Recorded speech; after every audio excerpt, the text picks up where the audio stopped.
So to create a timer blueprint, you want to create a game state class if you don't already have one. I use the game state because it has a copy of itself on every client and server, and there's a get node that you can easily get it from every single blueprint that exists. I'm just going to call it game state.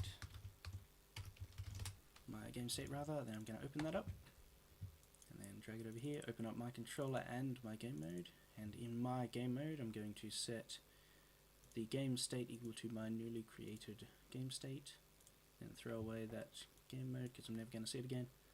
Now in my newly created game state, get rid of the tick, delete that, and then create a variable called countdown time, then set its type to float, and then set its replication to replicated. Then from this begin play node, drag off, have a branch, and then ask is it server. Because the game state exists on the clients and the servers, we want to stop the clients from trying to tick the timer, because the server's going to replicate this variable to all the client's version of the game state anyway, so we don't want them to do their own thing.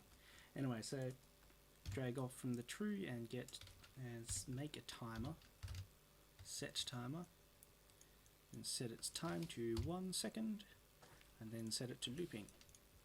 Now create a custom event, not custom, and call it whatever you want. I'm just going to call it time count. And copy the name exactly word for word, letter for letter, and paste that into function name. Then from here, not from here, we want to hold down Alt on the keyboard and drag out countdown time to get a set node, and hold down Control on the keyboard and drag it out to get a get node. So we want to set it equal to itself -1, and then connect that up to the timer count. And then we're going to hold B on the keyboard to create a branch, and then ask is this equal to or less than 0.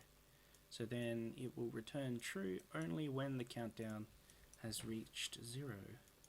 I'm just going to have a print here, says hello, and then I'm going to clear the timer so the timer stops ticking once it's equal 0.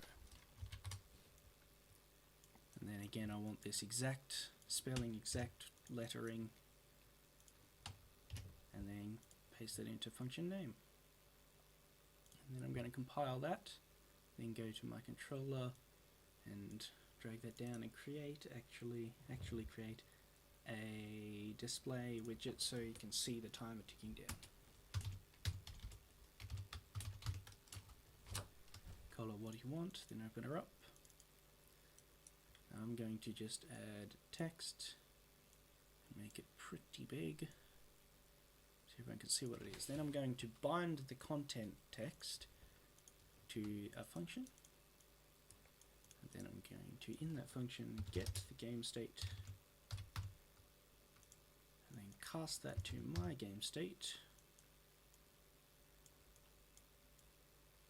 and then from there get countdown time, and then connect that straight up to the return value, and then save it, compile it rather, and go back to the my play controller, hold down P on the keyboard to create a begin play node.